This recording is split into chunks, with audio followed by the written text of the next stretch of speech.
বিসমিল্লাহির রহমানির রহিম। আসসালামু আলাইকুম সুপ্রিয় দর্শক, আমি লেডিস চেয়ার্স থেকে জান্নাতুল ফেরদৌস। আজ আমি আপনাদের সাথে একটি সুন্দর জামার ডিজাইন নিয়ে হাজির হলাম।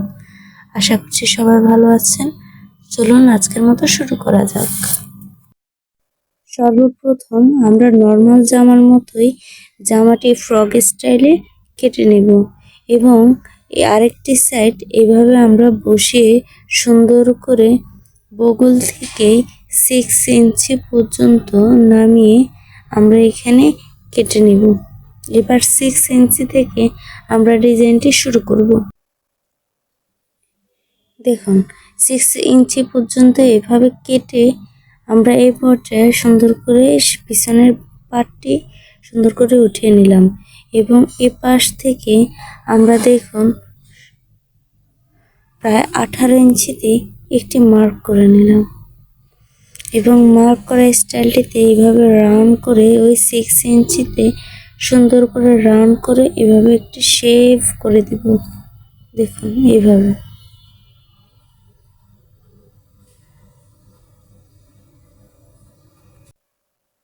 দেখুন এই পর্যায়ে আমরা সুন্দর করে ডিজাইনটি এভাবে কেটেও নিলাম। এখন দেখুন আমরা সুন্দর করে এখানে 3 ইঞ্চি পর পর একটি মার্ক করে নেব। 3 ইঞ্চি পর পর করে একটি মার্ক করে নেব এইভাবে। দেখুন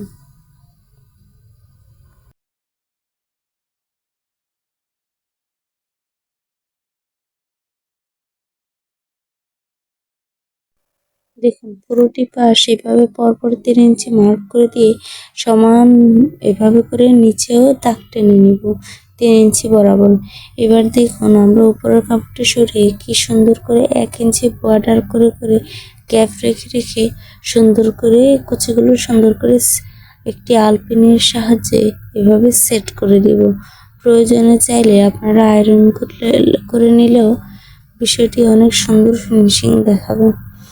এ পর্যায়ে দেখুন আমরা আবার সুন্দর করে উপরের পাশটি রাখবো এবং এই পাশটি থেকে একটি সেলাই দিয়ে নিব কুচির উপরে, যেহেতু আমাদের কাপড়টি সেলাই করতে সহজ হয়, এবং এই রাউন্ড শেপটি আবার সুন্দর করে কেটে নিব।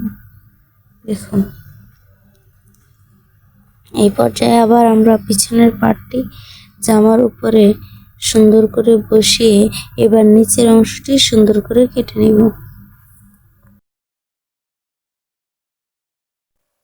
এবার দেখুন আমাদের সামনের পার্টটিও কি সুন্দর শেপ করে কাটা হয়ে গেছে।